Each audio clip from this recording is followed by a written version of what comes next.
بسم الله الرحمن الرحيم الحمد لله رب العالمين والصلاة والسلام على سيدنا محمد وعلى آله وصحبه أجمعين أما بعد. So today is part 2. We have a lot to cover, so I'm going to jump in immediately. Where we're talking about the methods of the living benefiting the dead, or what is called Isal al-Thawab ila al-Mayyit. And I said that by unanimous consensus of all the madhahib of Islam, certain things benefit the dead, and that is first and foremost his own good deeds that continue after him.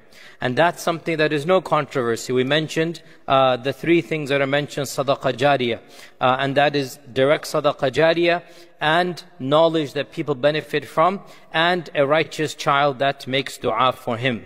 And I mentioned as well that another thing that is by unanimous consensus benefits the deceased, dua and istighfar of others for the deceased. There is no controversy over dua and istighfar. Okay, I mentioned them and I mentioned the evidences for them. We now move on to that area in which there is some controversy. And in my list from yesterday, from last week, I went over 5 things. Number 6 now is sadaqah. Number 6 is sadaqah. And there are numerous narrations that indicate that sadaqah benefits the deceased. Let's mention some of them.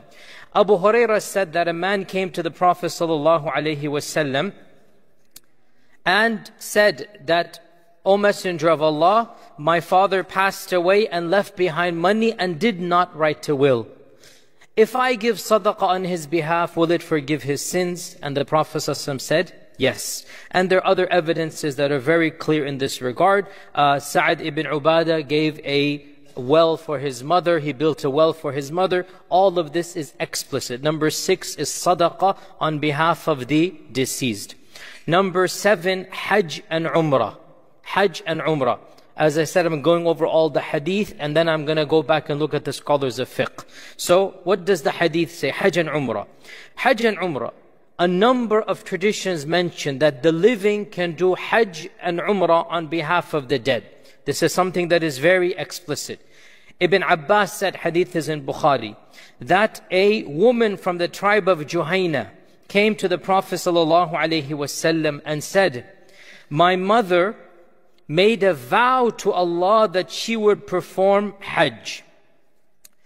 A vow means, I am sick, if you cure me, O Allah, I will go for Hajj. This is called a nadhr. Okay? And the hukum of a nadhr, I will talk about in another lecture, but generally speaking, it is not mustahab to do a nadhr, but it is not haram. And if you make one, then you must fulfill it. You don't bargain with Allah. You don't say, oh Allah, if you do this, I'll do that. But if you say it, then it becomes wajib on you to do. So if a person says, if my son is cured, I will give $1,000 in charity. Our Prophet ﷺ said that making a nadhr does not change qadr, but it extracts from the miserly person. Meaning what? The man would not have given $1,000, but now that he made the nadhr, he has to give $1,000. So it extracts from the miserly person. Therefore, a nadhr is not something that is generically mustahab. It's not going to change qadr. Better than that, you make dua, you do other things directly. But if you make a nadhr, you need to fulfill. Clear enough? So, my mother made a nadhr that she would perform Hajj, and she passed away without fulfilling the nadhr. May I do Hajj on her behalf? The Prophet ﷺ said, listen to this. Let me ask you, let me ask you, if your mother left a debt, would you not repay that debt? She said, yes. So he said, the debt of Allah has more right that you fulfill it back. Do Hajj on behalf of your mother. Hadith is in Bukhari. Right? Very explicit. The lady made a nadhr. She didn't do it. The daughter is saying, can I fulfill the nadhr of my mother? Yes, fulfill the nadhr of your mother. And he gave a qiyas, an analogy. Imagine if your mother had a debt, wouldn't you pay it? Yes, so now she has a debt to Allah, so you should fulfill that debt. Another hadith in Sahih Muslim, that a man came and said, O Messenger of Allah, the fariḍah of Hajj was revealed, and my father is shaykhan kabiran, a very old man. La yathbutu ala rahila. He cannot sit on a camel. In other words, when Allah revealed the commandment to do Hajj, right? This is in the 9th year of the Hijrah.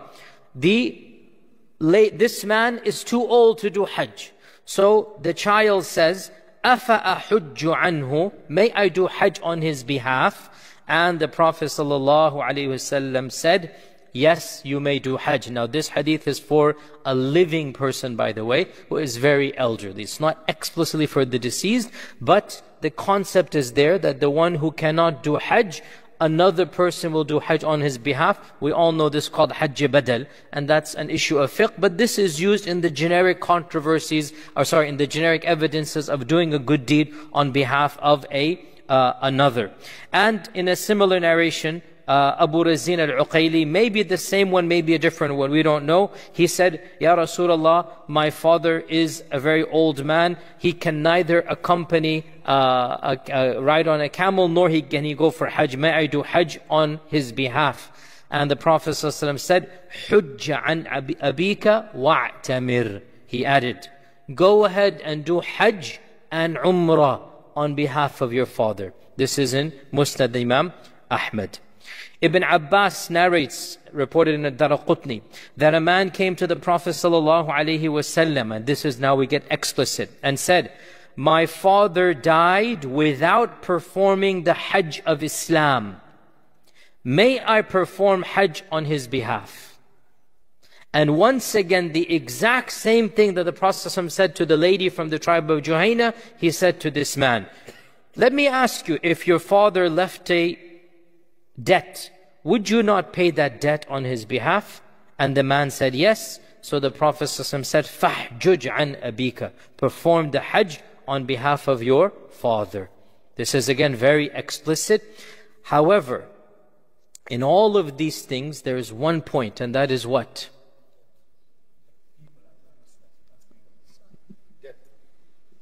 Death is there, no. Children, family members, not even this.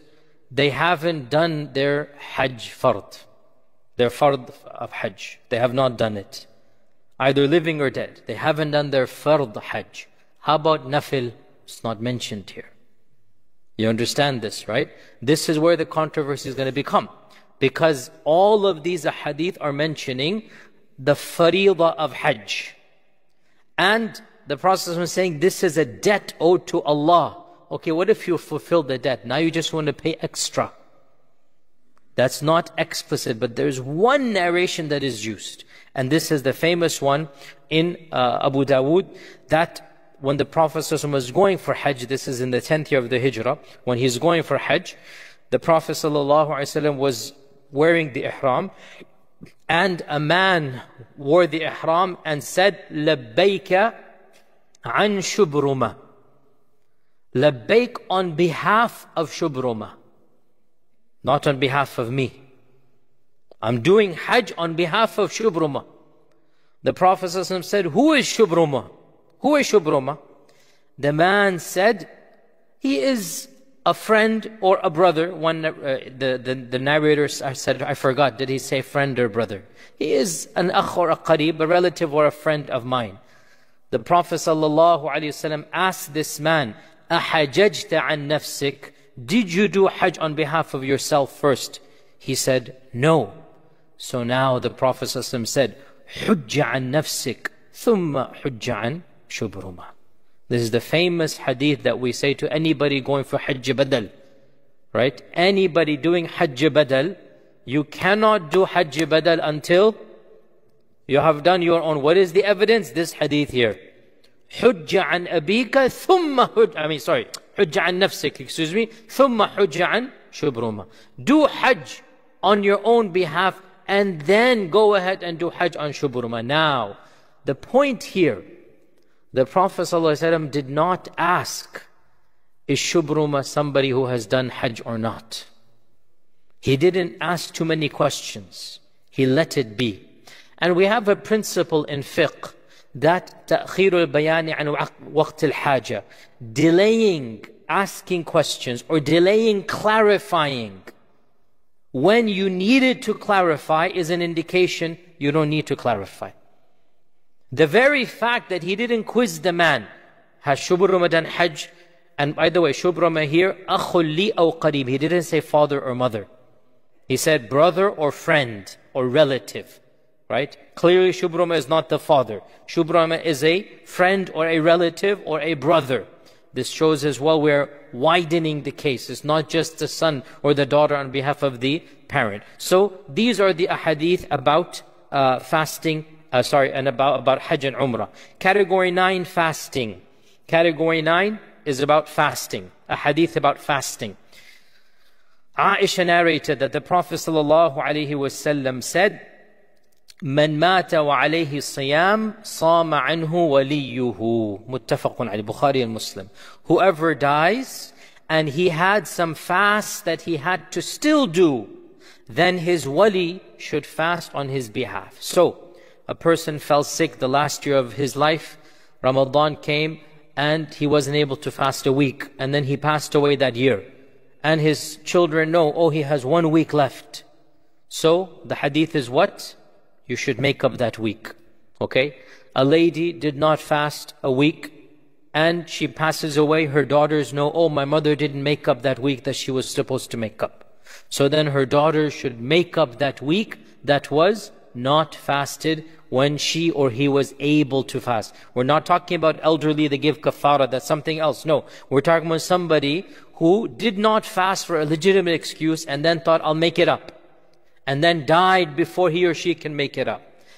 In this case, the hadith is explicit. Whoever has some fast left over, then his or her wali should fast on their behalf. And in the Musnad Imam Ahmad, Ibn Abbas said that a lady came to the Prophet ﷺ and said, my mother passed away and she did not make up all of the fasts of Ramadan. You know, ladies don't make up all the fasts. She died before she could make it up. Should I fast on her behalf? And the Prophet ﷺ said, Sumi an ummiki. Fast on behalf of your mother. Musnad Imam Ahmad. Now, in both of these hadith, what is the circumstance? Making up. They do not mention what? Nafil, voluntary. So this is where we're getting now to why is there controversy? Okay, what is going on here that scholars have differed? When you read the ahadith, you find certain conditions in some and not in others. Hence, we're going to get to this controversy. The 9th and final of the list before we move to the scholars of fiqh. The 9th and final, and this technically comes under sadaqah, but it is explicitly mentioned, and that is udhiyah. Udhiyah. Udhiyah is a type of sadaqah.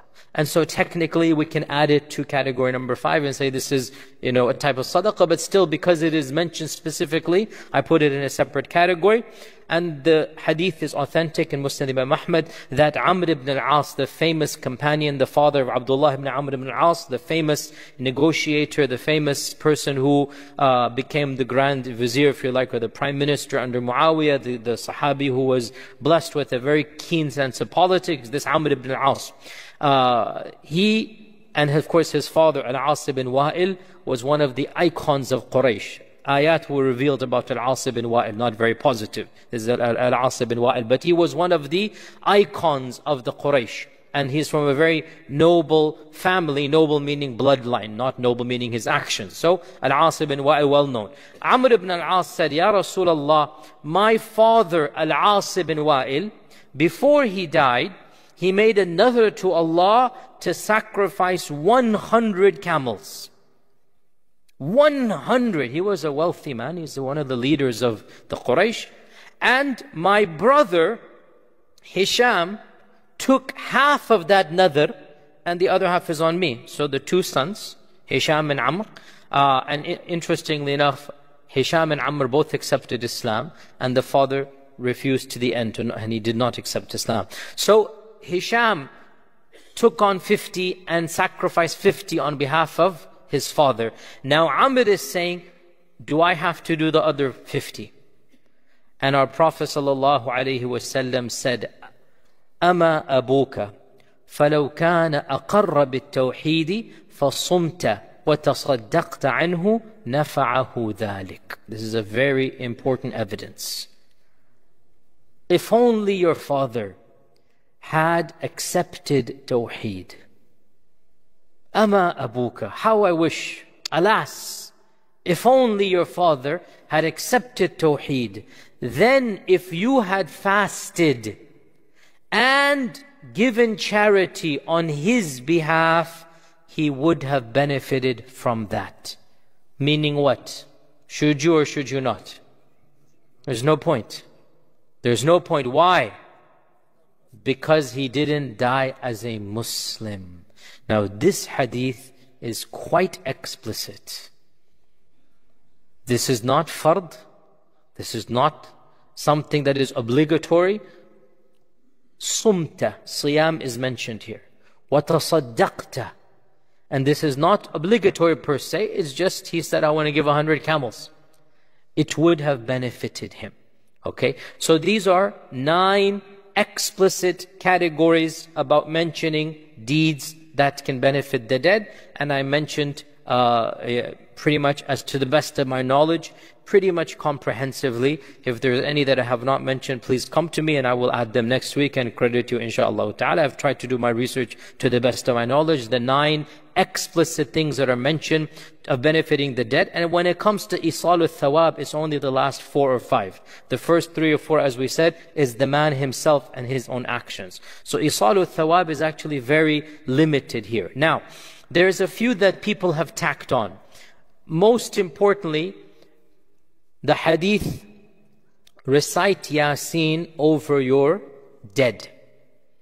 And some ulama have attempted to use this hadith to say reciting the Quran is explicitly mentioned in the hadith for the dead.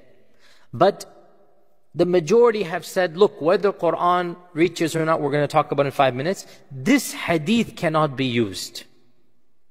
Why? Because اقرأوا على موتاكم Surah Yasin. Firstly, inshallah, it is a Hasan hadith. It is a Hasan hadith, just barely authentic. And even those who considered it to be not authentic from the classical scholars, they still acted upon it because this is in Fada'il al-A'mal, as we mentioned many weeks ago. And pretty much the consensus of the ummah for 14 centuries or 13 and a half century was that you may act upon slightly weak hadith when it comes to Fada'il al-A'mal, when it comes to supererogatory elements. And I mentioned this. Imam al-Nawawi says there's ijma' on this issue, and even Imam Bukhari, Imam Muslim, they use da'if hadith in all of their books other than their sahih. This is well known, and I mentioned this in a Q&A. You can check it up. So the point being, it is the custom of the ummah and the explicit statements of pretty much the majority of the scholars that when the person is on his or her deathbed, it is a part of our sharia to recite Yasin. Now, why then am I saying this hadith cannot be used to talk about Isal al-Thawab al-Mayyit? Why? The guy's still alive. Why is Surah Yasin being recited then? To ease the pangs of death. So the evidence might be authentic, but it is being used in a manner that is not meant to be used. You get my point here. The hadith cannot be used in the chapter of the evidence of giving your good deeds to the deceased, because this hadith has nothing to do with giving good deeds to the deceased. It has to do with making the last few hours and the last few minutes of the deceased life easy. So there's no Isal al-Thawab going on here, okay? So there is nothing of this nature. Also, there are some ahadith that are closer to being fabricated. They're very weak. And scholars unanimously agree when the hadith is very weak or slightly above fabricated, we completely abandon it, in which there's encouragement to read, for example, قُلْ هُوَ اللَّهُ أَحَدٌ 11 times in the graveyard. Even when you read it, you know this is weird. Go to the graveyard and recite 11 times Qul huwallahu ahad over the dead. So these types of hadith are almost fabricated. They are considered to be not even worth it. They're not found in any of our mainstream. They're found in very obscure works and they're very weak. So there's nothing authentic to the best of my knowledge other than what I have said. Jayyid. Now, I've mentioned the ahadith. Now let's look at how our scholars of fiqh understood these ahadith. There is a spectrum of opinion when it comes to gifting the good deeds to the deceased and our madhahib. Some of the madhahib were stricter and some of the madhahib were more open-minded in this regard.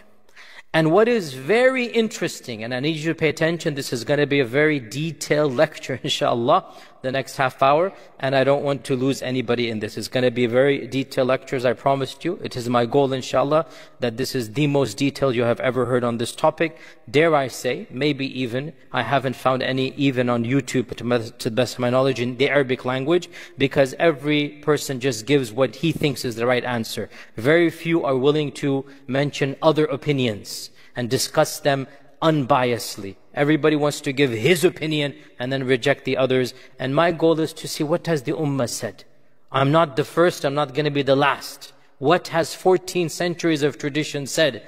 What have our great fuqaha, Imam Abu Hanifa, Imam Shafi'i, Imam Ahmad ibn Hanbal, Imam Taymiyyah, what have they said before I possibly say perhaps this one seems to be stronger? So let's say what the classical ulama have said. And what we find, very interestingly, is that of the four madhabs, one of them has been consistent from its inception up until now. Two of them have kind of sort of flipped one way, and the last one has flipped the other way.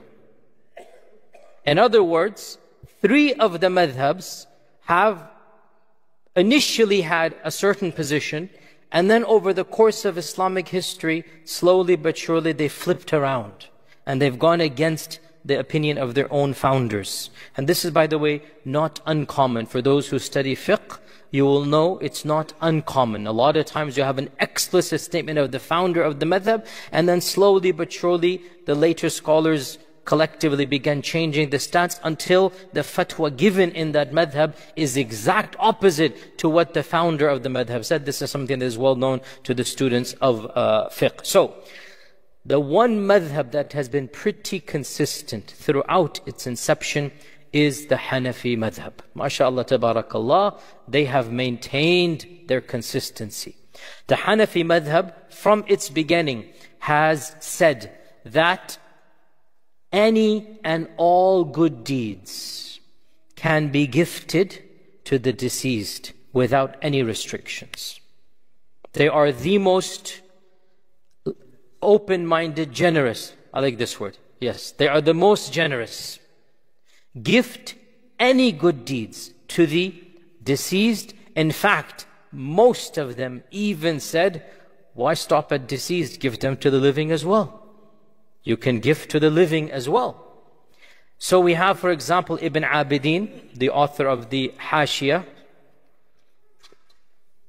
He quotes from Bada'i' al-Sana'i' al-Kasani, the famous Hanafi scholar of medieval Islam. Al-Kasani died 587, and Ibn Abidin died 1134. Where are Hanafi scholars here? Anyway, these are all famous Hanafi ulama. Al-Kasani writes, it doesn't matter whether the one you gift a deed to is alive or dead. You may gift. And it doesn't matter whether you intend to gift before you do the deed, or you make up your mind after the deed has been done and you decide after it's been done, I'm going to give this deed to the dead. And the Hanafi madhab allows the gifting of any good deed, including salah. And of course, siyam and hajj and umrah and qira'at al-Quran, anything and everything can be gifted to anyone else. And they consider this to be the haqq or the right of the one who has done the deed. Once you do the deed, you may then decide, even before or after, to give the reward to somebody else. That's your prerogative. And this has been their consistent position throughout history.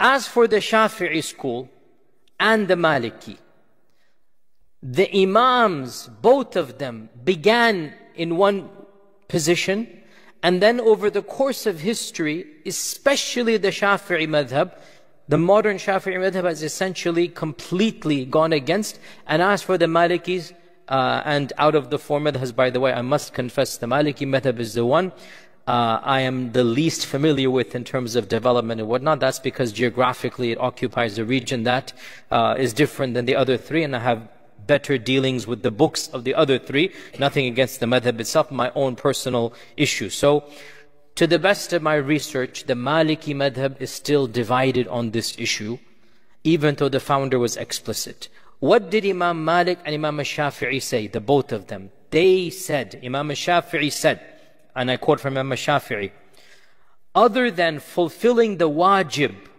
such as the guy didn't fast or whatnot, and sadaqah and dua and istighfar, four things, no deed benefits the dead and nothing reaches the dead. This is from Imam Shafi'i directly in his Kitab al-Umm. Directly Imam Shafi'i says, either the guy didn't do a wajib, meaning in particular any wajibat that is left, then the other prayer, like the hadith says, man mata wa alayhi sawm, sama anhu waliyuhu. Okay, this is a wajib. There's some missing. Then you make up the wajib, but not nafil. Or sadaqah, dua and istighfar. And there is no controversy in any madhab about sadaqah, dua and istighfar. All the madhabs allow this, right? So the Shafi'is are the most restrictive. Sorry, Imam al-Shafi'i is the most restrictive. And he explicitly says, nothing else can be done for the mayyit. And no deed reaches the mayyit other than this list that he gave over here. And then he quotes his evidences. وَأَن لَيْسَ لِلْإِنسَانِ إِلَّا مَا سَعَى. And إِذَا مَاتَ ابْنُ آدَمَ انْقَطَعَ عَمَلُهُ إِلَّا مِنْ ثَلَاثٍ. So he quotes two solid evidences. And he goes, خلاص, deal with it. I've proven my case. وَأَن لَيْسَ لِلْإِنسَانِ إِلَّا مَا سَعَى. The son of Adam, man will have nothing other than what man himself strove to do. And these are not things that the man did.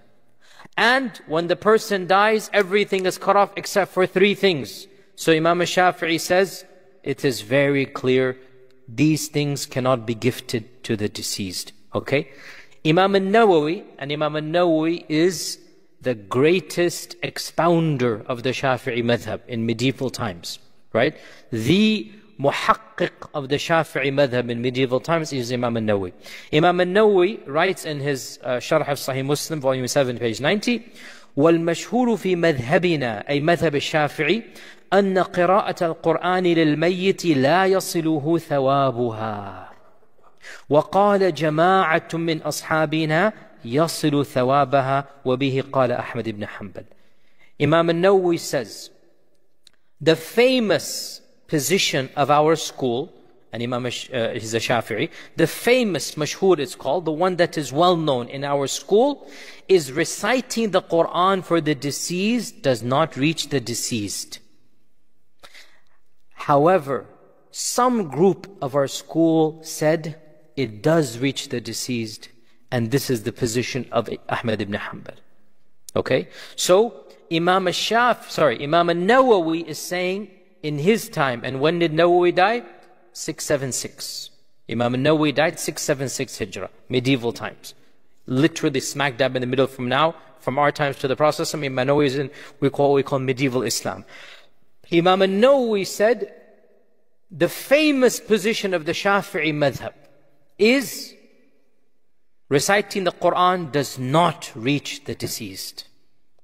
But he is saying, a large group though is disagreeing with this. Okay? Now, this is what he is saying. A large group. Over the course of the last few hundred years, that large group has become the dominant. And the original position of Imam Shafi'i himself has become almost discarded in the Shafi'i madhab. And modern Shafi'i scholars, pretty much almost all of them that I have come across, give fatwa based upon what was the minority opinion. And for example, if you look up the Darul Ifta of Egypt, which is, I would say, representative of the Shafi'i school by and large. It is now the Azhar Institute and whatnot. And you look at the Syrian scholars who follow the Shafi'i madhab, you just look at their fatwa online, you listen to the lectures.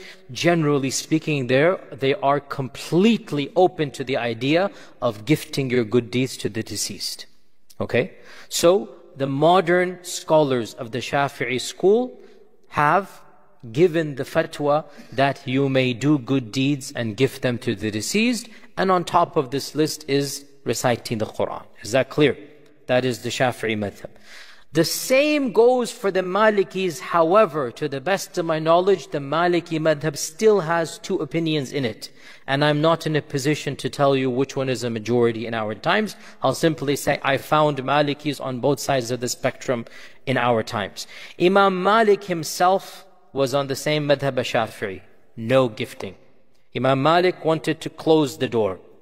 And Al-Qarafi, the famous Maliki scholar, writes, in our madhab, there are three types of good deeds. One type that, without a doubt, its thawab does not go to anybody else except the one who does it, such as Iman and Tawheed and the Kalima. Nobody can accept Islam on behalf of somebody else, right? And another type that the scholars have agreed that somebody can do them for the deceased, and these are al-qurubat al-maliyya. This is the Maliki madhab. Monetary good deeds can be gifted to the deceased. Any monetary. Give me examples of monetary. That is what monetary means. Give me examples. Sadaqah, what else? Masjid, what else? Udhiyah, hospital, wells, anything where money is spent. The Maliki madhab says, wherever you spend money, then you can give to the deceased. This is the Maliki, Imam Malik's position.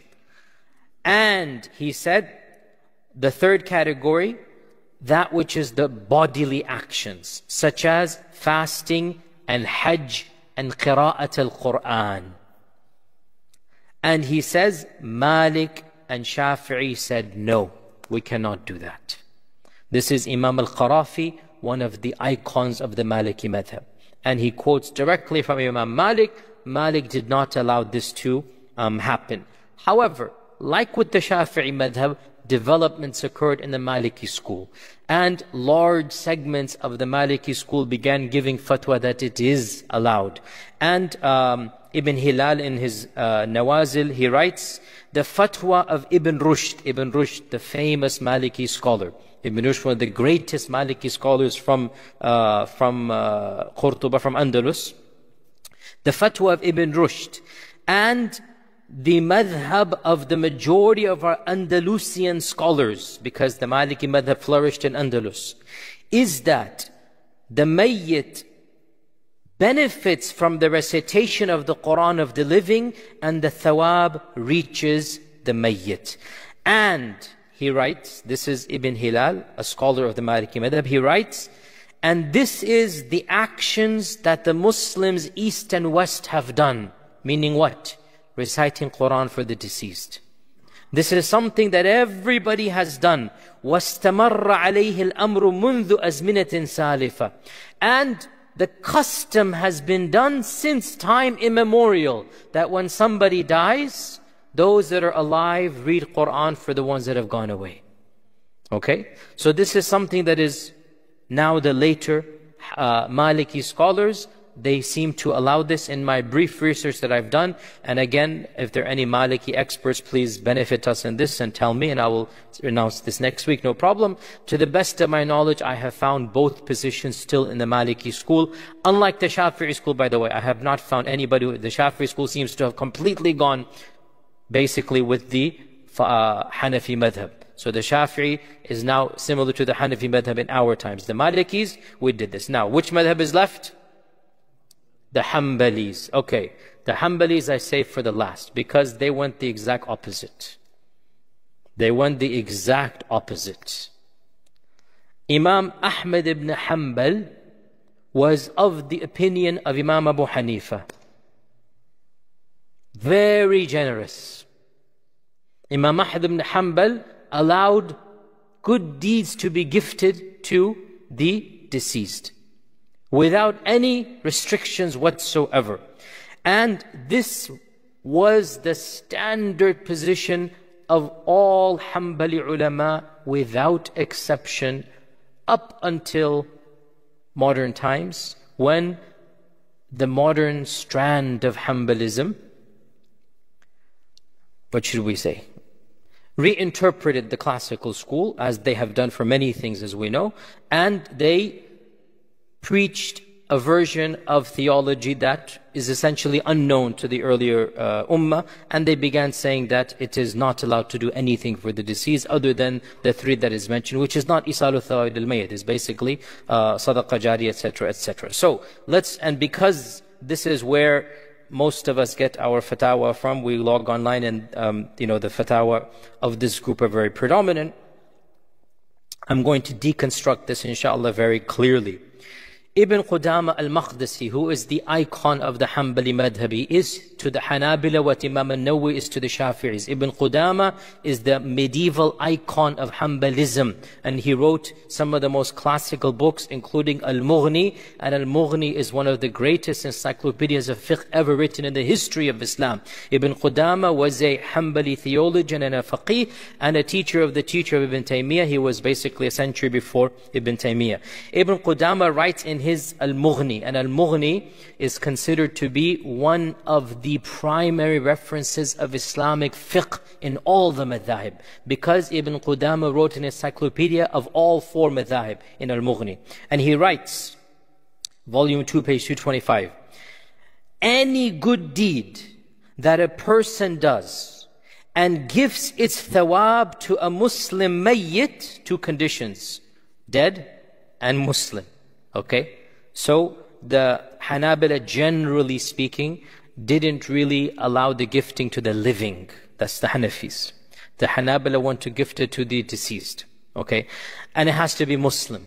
You cannot gift to a non-Muslim, which is of course understood because the non-Muslim is explicit in the Quran. So any good deed that is gifted to a Muslim, Allah Azza wa Jal will benefit the mayyit because of it. And some of them said that when the Quran is recited over the deceased and it is gifted, its thawab will go to the qari, and the mayyit will also be as if he has gotten the blessings. However, he mentions the mayyit, so he's basically mentioning the controversy, that, so a little bit advanced here. Some ulama said, if you recite the Quran over the mayyit doesn't get the reward of the recitation. The mayyit gets the barakah of the Quran. There's a difference between the two. So when I read Quran in my house, there's going to be barakah coming down, right? And there's going to be a reward for me reciting the Quran. Two separate points. Some ulama said that when you read Quran for the deceased, what the deceased gets is the barakah and the sakina, and not the reward. You understand? Very small. Ibn Qudama says no. He's refuting that point. That's not the case. Rather, the deceased gets the thawab. And then he says, and this is ijma' al-muslimin, the unanimous actions of the Muslims. فَإِنَّهُمْ فِي كُلِّ عَصْرٍ وَمِصْرٍ, in every era and in every land, they come together and they recite Quran and they give the thawab to their dead without anybody criticizing them. I want you to ponder over what Ibn Qudama says. And he says this is the custom from time immemorial in every asr wa misr, in every time and in every land, that people come together and they read Quran and they gift it to the deceased and no one criticizes them. Min ghayri nakir. Who is saying this? Ibn Qudama al-Maqdisi, one of the greatest icons of the Hanbali madhab. And I can quote more and more. The Hanbali madhab I'm the most familiar with, because obviously that's the madhab I studied intimately. Imam al-Bahuti, he wrote his Kashaf al-Qina', which is considered to be the khulas or the zubda of the later Hanbali position, and it is the primary book that is taught in those lands where you want to be a judge in the Hanbali madhab. The Kashaf is one of the main books that is taught. And he writes that the position of Imam Ahmad is that all good deeds reach the deceased. And he also mentions that people gathering together to read Quran for the deceased is something that the ummah has done from time immemorial, and no one has made a fuss over this issue. Okay, so this is Imam al-Bahuti. Now, what do you think Ibn Taymiyyah, Shaykh al-Islam, said? And he's from the Hanbali school. Trick question or what? I'm asking you.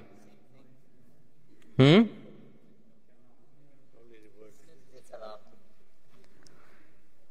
Taymiyyah and his student Ibn al-Qayyim, who are of course some of the most well-known ulama in the history of Islam, and people that obviously, as you know, I admire immensely, and I consider myself to be a minor student of their thought. They are very, very explicit that all good deeds can be gifted to the deceased. And this is a shock to many people to find out, because those who claim to follow these two icons are on the exact opposite opinion.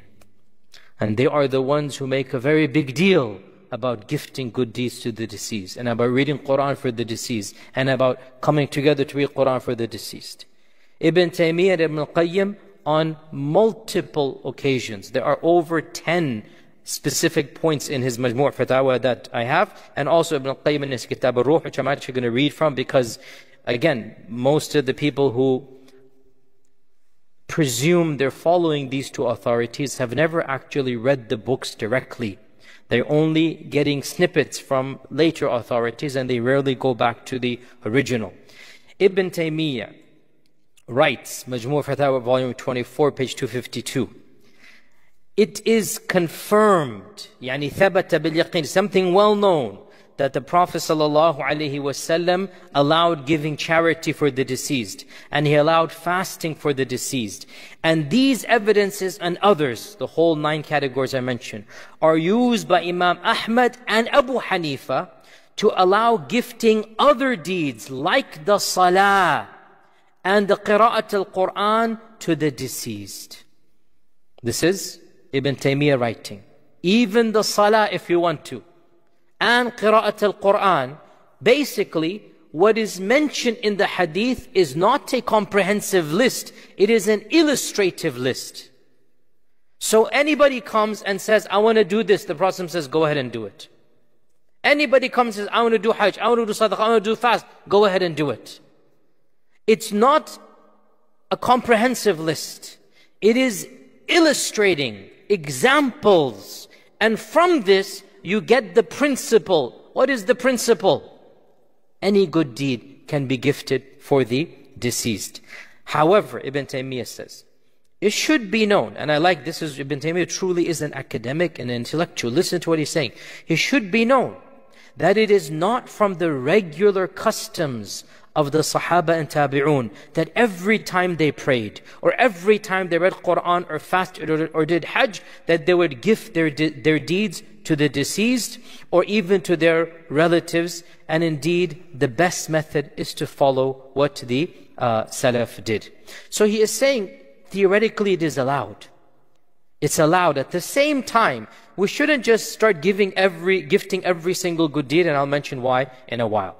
And in volume 24, page 233, he was asked about the practice common in his time of hiring people to read Quran for the deceased.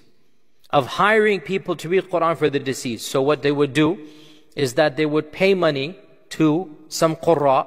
They would come to the house and the qurra would read Quran and gift it to the deceased. And Ibn Taymiyyah says that none of the scholars encouraged hiring others to read the Quran. But if people read the Quran and a gift is given to those charity, sadaqah is given, not a contract, i.e. people come and you just gift them from the waratha, from the mayyit's money. Or if somebody comes and does it without any gift, like he just wants to do it, then the person shall be gifted the deed of the qira'at al-Quran. Right? So what is Ibn Taymiyyah saying? Don't pay people to come and read Quran. But if people come and you just give them a gift, and it's not a contract you sign that I'm going to come and you do that, you feed them, you do something for them, no problem.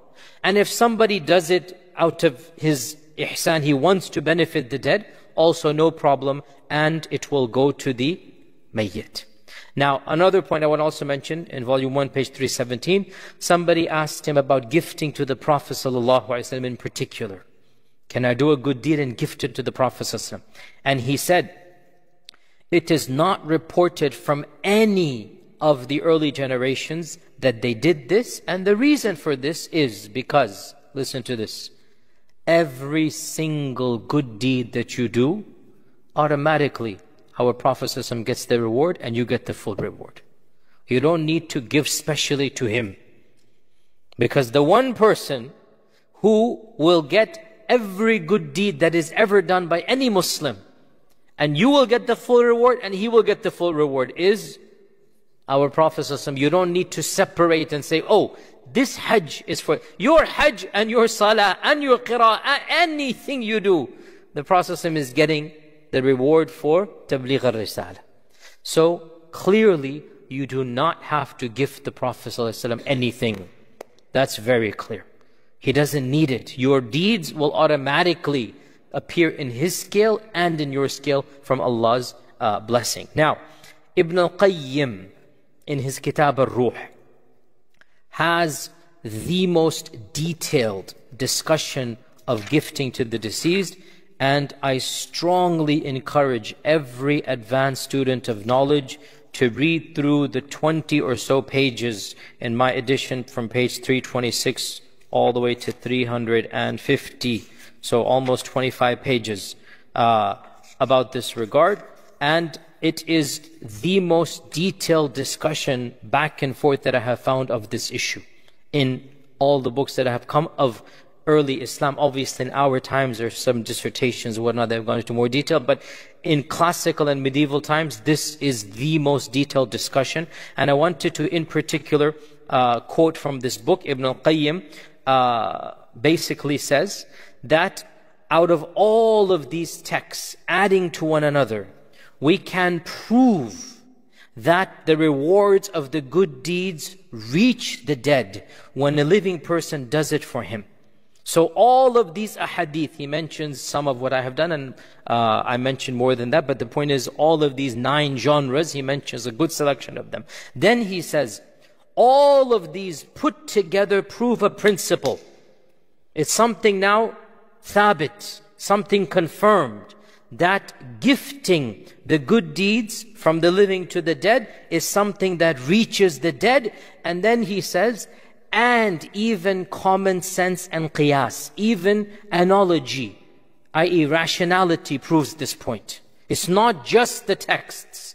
It's also Islamic qiyas. One of the principles of Islamic extraction is qiyas, that this does this. Why? Because he said, the reward of the good deed, who owns it? The one who has done it. So the one who has done it has the right to gift it to whomever he chooses. Just like in this dunya, if I have some money, if I have some item, don't I have the right to gift it to anybody? It's my milkiyya, I own it. And so similarly, if I've done a good deed, I have the right to credit somebody else with that good deed if I choose to do so. So what he is saying is that both the Quran and Sunnah and common sense and qiyas, they prove this point, that any good deed can be gifted to any, what's the one condition? Muslim. Obviously everybody says, there's no controversy here. To any Muslim, it can be gifted there. Then he mentions explicitly, وَأَمَّا قِرَاءَةُ الْقُرْآنِ وَإِهْدَاؤُهَا لَهُ تَطَوُّعًا بِغَيْرِ أُجْرَةٍ. As for reciting the Quran and gifting it to the deceased without paying, without the fees. We don't want the fees guy. We don't want somebody you pay the Quran to. We want somebody who wants to do it on his own. فَهَذَا يَصِلُ إِلَيْهِ كَمَا يَصِلُ الثَّوَابُ الصَّوْمِ وَالْحَجِّ. This will reach the dead just like fasting and Hajj reaches the dead as well. Now, if somebody were to say, but this fact was not known to the Salaf. The Salaf did not gather and read the Quran. They didn't gift the Quran to the deceased. This was not known to the Salaf. And it is not narrated from any of them that they did this even though they were so eager to do good.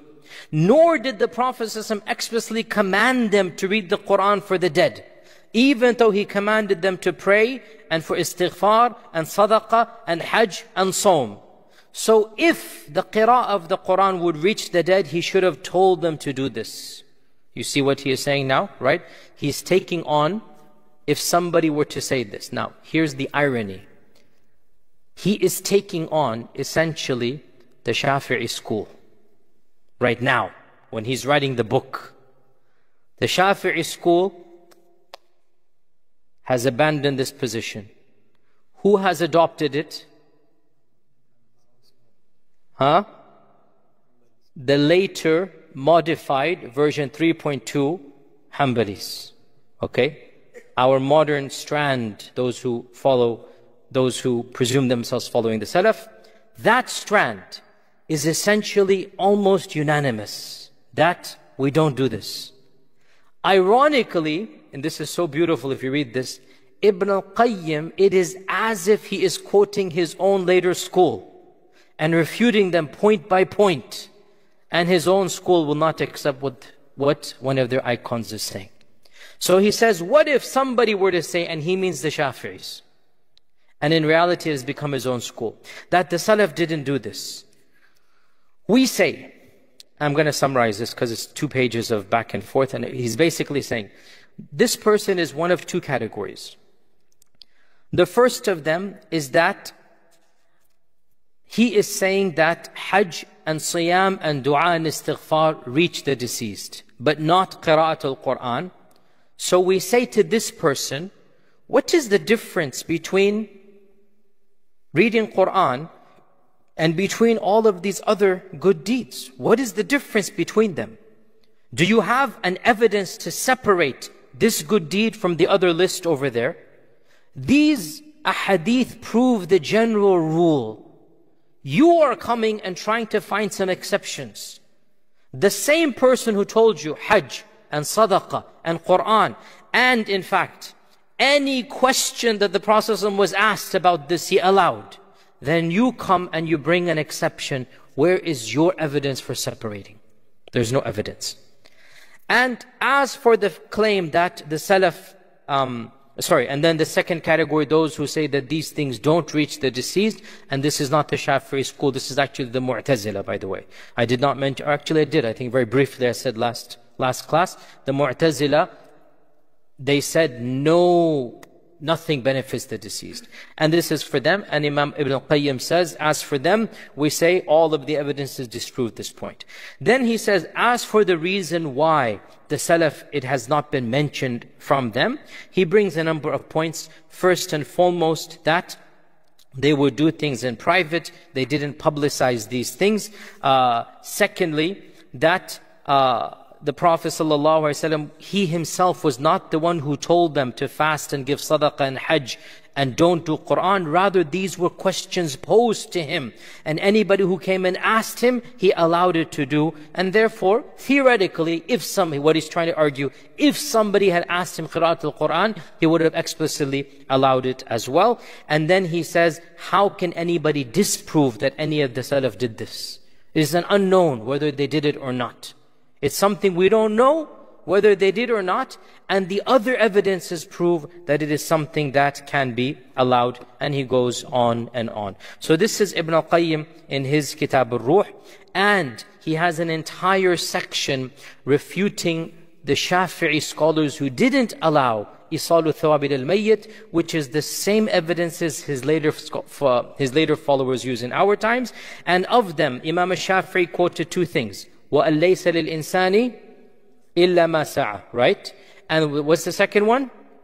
إِذَا مَاتَ ابْنُ آدَمْ إِنْقَطَعَ عَمْلُهُ إِلَّا مِنْ ثَلَاثٍ. And he has a section how to respond to these evidences. And he says, as for this point of وَأَلَّيْسَ لِلْإِنسَانِ إِلَّا مَا سَعَى, we can answer this from a number of ways, and I'm only going to mention two of them. One of them, which I really liked, Ibn Aqil, the famous Hanbali scholar of the 5th century, said, this verse, وَأَلَّيْسَ لِلْإِنسَانِ إِلَّا مَا سَعَى, does not negate إِصَالُ الثَّوَابِ إِلَى الْمَيِّتِ. Why? This is a very interesting point. Pay attention to this. Think about who you would gift a good deed to. And then ask yourself, why am I gifting a good deed to this person? What is the response? Why? He did something for me. That's why I'm gifting him a good deed. Now, why would I spend $10,000 going for Hajj and sacrifice 2-3 weeks of my life and toil and get involved with the Hajj and the crowd and the zahma and this and that? Why would I do that and then in the end say, oh Allah, all of this I want to gift to so and so? Why would I do that? Because I owe a huge debt of gratitude to that person. Correct? Ibn Aqil says, وَأَلَّيْسَ لِلْإِنسَانِ إِلَّا مَا سَعَى. This is his sa'i. Somebody has impacted you so much that you want to gift your good deeds. This is, and wallah, how profound is this? How true is this, right? You don't gift good deeds to strangers. You don't give good deeds to every Tom, Dick and Harry or Tahir, Harith and whatever, Mikael, whatever. You don't do this. You gift it to those who had impact on you. Your mother, your father, somebody who took care of you, somebody who financed you, somebody who did this. You owe them so much, you have a feeling, how can I pay them back? Then you go and you spend money. You go for Hajj, you go for Umrah. And Allah is saying, وَأَلَّيْسَ لِلْإِنسَانِ إِلَّا مَا سَعَى. That person helped you. That is his sa'i. Now you are paying him back. He is getting part of what he has done. Not a contradiction. And then Ibn al-Qayyim also says, and Ibn Taymiyyah, my teacher Ibn Taymiyyah, had another way of interpreting this verse, and he says, وَأَلَّيْسَ لِلْإِنسَانِ إِلَّا مَا سَعَى. A person only basically owns what he himself has done, and this verse is correct. The verse does not negate that another ownership of a good deed can transfer to him. I.e., what he is saying is that the verse is saying, your good deeds are what you own. That's true. The verse is not negating that if somebody wants to transfer his good deeds to you, you cannot own them. It's not your haqq. You cannot demand anybody else's good deeds. You cannot. But what if that person gives you? The verse does not negate. وَأَلَّيْسَ لِلْإِنسَانِ إِلَّا مَا سَعَى. You only have the right on Judgment Day for what you have done. That is your haqq. Can you demand the haqq of another person's good deeds? No. But what if that person voluntarily gives you? The verse does not negate that. The verse allows this to happen. And he says as well, when the son of Adam dies, this hadith also the same thing can be applied here.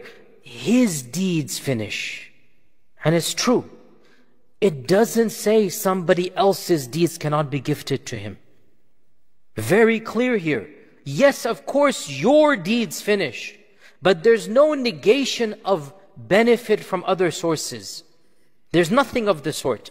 And therefore, it is very clear that Ibn al-Qayyim and Ibn Taymiyyah are upon the standard Hanbali madhab and the position of Ahmad ibn Hanbal himself, and it is also the Hanafi position, and it is the modern Shafi'i position, and it is many of the modern Maliki scholars as well.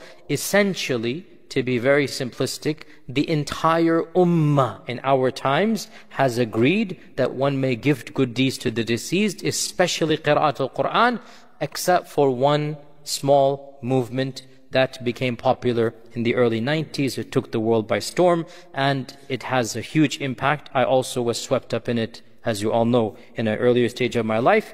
And that understanding of Islam, it is very appealing, but at the same time, when you look deeper and you go to the sources, you find that it is not the majority. It has never been the majority. In fact, it goes against its own founders. And I have said before, and I say again, if Ibn Taymiyyah had been alive today, the very school that claims to follow him would have been the first to kick him off of their own manhaj. This is well known. In any case, to give you some examples, the Lajna Da'ima of the Kingdom of Saudi Arabia, the senior committee of ulama, in its fatwa dated 2232, they were asked about reciting the Quran for the deceased, and they said that there are two opinions on this issue, but the correct opinion is that it does not reach the deceased, and in fact, to recite the Quran over the deceased is a bid'ah. Okay, so they said it is a bid'ah to recite the Quran over the deceased. And this is the position of pretty much all of the famous scholars. And again, I say this with respect. Do not read into my statements as anything of disrespect. These are ulama that I studied with. I still respect them to this day, even if I disagree with their positions. That is their version of Islam, and I know they were sincere. I have no doubt about it that they were sincere, but that is an opinion, and we respect that opinion. And they are not the first to say it. Even though, to be brutally honest, to say that it is a bid'ah is a bit harsh. The classical scholars was give and take. And by the way, this is one fundamental difference. Imam Shafi'i and Imam Abu Hanifa, they didn't make tabdi' of one another. It was positions they held. Isal al-Thawab al-Mayyit. It goes, it doesn't go. No big deal. That's my opinion, that's your opinion. But to claim my way or the highway, that's dangerous. That is where the problem comes. And the classical ulama did not have this very, very intransigent view. This is something that Ibn Taymiyyah, Ibn al-Qayyim is arguing like an academic, back and forth. If you want to hold that, okay, no big deal, but this is my opinion. He never made tabdi', takfir, no big deal. This is my position, I'm going to prove it, but hey, if you want to follow your position, alhamdulillah, no big deal. But to come and say anybody who disagrees is not a good Muslim. Anybody who disagrees, your Islam is doubtful. You're mubtadi', you're dal, you're mudil, you're off the manhaj. This attitude is harmful to the ummah. And we've seen the harm that it has caused. And again, this is something we have to be clear about. We don't find this in the character of the early ulama, and especially of Ibn Taymiyyah, Ibn al-Qayyim. We don't find it. But we do find it in groups that claim to follow them. And I have no problem. You want to say that reciting the Quran is not allowed? This is what Imam al-Shafi'i said. Not Ahmad ibn Hanbal, by the way. Imam al-Shafi'i said, no problem. But don't make the other group mubtadi'. Don't say you're dal, mudil, this is wrong. Have your position, defend it, and then tolerate a position that goes back to the tabi'un, tabi'un. That was and still remains a majority of the ummah to this day. This is where I have to say this is the mistake. The mistake is not in the position you want to hold. The mistake is in not allowing another position to have a legitimacy to it. Because this is where we get fractions, fighting, infighting. We have enough problems outside the ummah to be worried about fighting over these issues inside the ummah.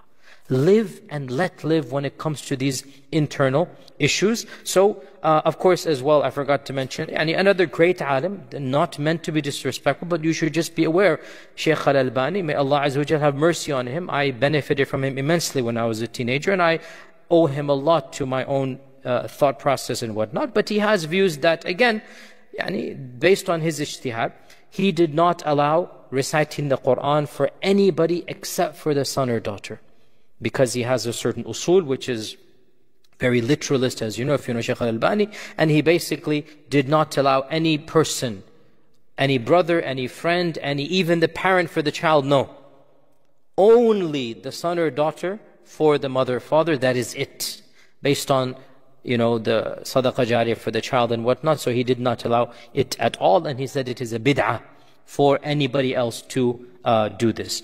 Now, of course, they're saying it is a bid'ah. Ibn Qudama is saying there's ijma' that it is allowed. Look at the difference. And wallahi, it is interesting, right? And the Maliki scholars and Ibn Rushd, this is something fi kulli asrin wa Misr, people have been doing it. Coming and reading Quran for the deceased. They're writing this 1,000 years ago. And then a recent scholar comes and says, it is bid'ah. Who are you going to trust? Ibn Qudama from 1,000 years ago? Or Ibn Rushd from also 1,200 years ago, saying that the ummah is doing this from time immemorial? Or somebody 50 years ago saying it is bid'ah and dal and budil? It's up to you who you want to trust. But in any case, to conclude, in our times, pretty much the entirety of the ummah, including the Shafi'i madhab, which used to say something else, except for, as we said, one modern strand of Hanbalism, it has allowed the gifting of the Quran to the deceased and doing good deeds for the deceased without any conditions whatsoever. It is something that is allowed. Some of the Malikis, they distinguish between a'mal maliyya and a'mal badaniyya. And they said only monetary deeds reach and not deeds of the body. But generally speaking, the vast majority of scholars allowed the gifting of especially in our times, they allowed this. And to finish off, 2 points. Number one, we've talked about the issue of gifting, but do realize, when you gift your good deeds to the deceased, what you are doing is saying to Allah, oh Allah, I don't want this good deed anymore. Give it to somebody else. That's what Ibn Taymiyyah is pointing out. Don't make a mockery of this thing. If you go around gifting all your good deeds to everybody, what you are saying, you don't have any good deeds left. That's not what this concept is for. Do you go around giving all of your money to somebody else? No matter how much you love somebody, they'll take some of your money, but you keep some for yourself. And the more you love them, the more you give, but you also have rent to pay. You also have yourself to take care of. When you gift, see, a lot of people don't understand this. When you gift a good deed, you are saying, if this is the deed, oh Allah, I don't want it. Give it to my mother. Now, no doubt, you should gift to your mother, your father, your deceased. Go ahead, whoever needs to be gifted. But you also need a healthy dosage for yourself on Qiyamah. Now, question, why would you gift something that you have done? Response, because you love someone so much and you owe them so much that that's their haqq on you. Also, you hope that Allah will give you for your generosity. You see, that's a very key point here. When you're good to somebody else, Allah will give you. So, a lot of people say, when I gift my umrah to my whatever, will I get the reward of the umrah? Technically, no you won't. Technically, no you won't. But you will get the reward of gifting something so precious to somebody else. And that is its own reward, number one. Number two, can Allah not gift you and the other person? Theoretically, yes. But technically, that's not what ihda al-Thawab means. Do you understand my point here? Allah ala kulli shayin qadir. and Allah might in His karam give you and somebody else. But technically, what does it mean when you gift your good deed? It is like Ibn al-Qayyim said, gifting your money. You give it to somebody else, you no longer have it. You've gifted it to them, it's theirs now. On Judgment Day, your Hajj will be in their scales, not in your scales. What will you get the reward of? Oh Allah, I want to pay my debt I owe to that person, my mother, my father, my grandmother, my grandfather, by doing this good deed on their behalf. So the wise person gifts in accordance with that haqq, but doesn't gift everything because you don't want to appear penniless on Judgment Day. Okay? Now, does that mean there's no reward at all? No, of course. When you go for Hajj, what else do you do when you're at Hajj? Dua, salah, dhikr. So there's a lot of stuff going on that you will get the reward of. Your dua of Arafah is for you. You're making it. So even if you give the reward of Hajj to somebody, you are also benefiting immensely by doing so many other things. And you don't just do the Hajj, you read Quran there, you do dhikr, you're doing tawaf, extra, whatnot. So all of that is being done. So it's not just that you get nothing. You get Allah's reward for gifting. Allah might be Kareem and give it to you back anyway. And you also get the good deeds that you do in that time frame. Is that clear? Okay, final point. To be very clear here, I discussed the issue of gifting good deeds. I did not discuss the specifics of what happens about Quran Khanis and coming together. I didn't even talk about that. That's a separate topic altogether. I didn't talk about that.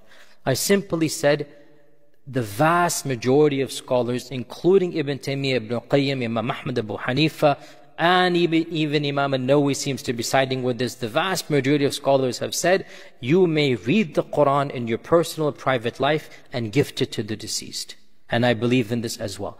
Now, all of these additional trappings of on the 40th day, we're going to invite people on this and that, I didn't talk about that at all. So please don't read in that I'm allowing that or I'm speaking about that. Generally speaking, I am very cautious about that, and I think that the more things you add, the more problematic it becomes. So I'm definitely not endorsing those customs and habits. That having been said, I also want to say that perhaps the strictness with which one group has criticized coming together and reading Quran is also not in its place. And perhaps because of that backlash, the other group wanted to even make it even more firm. And for every action, there is an equal and opposite reaction. This is human nature. Neither is it the worst of all evils, nor is it something that is inherently encouraged in the Sharia. This is my position. Neither is it the most bid'ah of bid'ahs, or there's anything. In the end of the day, people are coming and reading Quran. I mean, calm down. It's not the end of the world. It's not Qiyamah has come. They've come to read Quran. They're not doing something evil per se. Okay? Is it good to specify a time and a tariqah and a method? I don't think so. But is it evil? I also don't think so. So I don't encourage it. But at the same time, I wouldn't make a big deal of it. In calmer situations like right now, I tell you, don't do it. But when somebody has passed away and their family is doing it, for you to barge in and say haram and kufr and bid'ah, this is not Islam, what you are doing. Wallahi, what they are doing is closer to the spirit of Islam than what you are doing. If you think that you're going to come closer to Allah by being harsh and mean because they're reading Quran over the deceased. And Ibn Qudamah says there's ijma'. And Ibn Humam says, في كل عصر ومصر, people have gathered and read the Quran. This is something that has been done.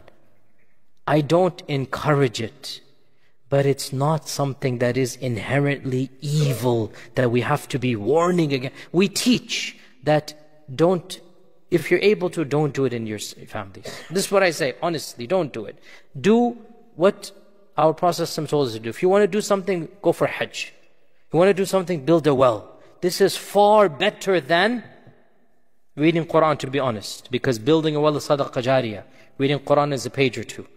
So, far better. But if some family is doing it, that's their emotions, that's dealing with it, and there's a time and a place to teach them. When somebody dies, is not the time and place that you want to fine-tune these understandings that they have. And to conclude, and allow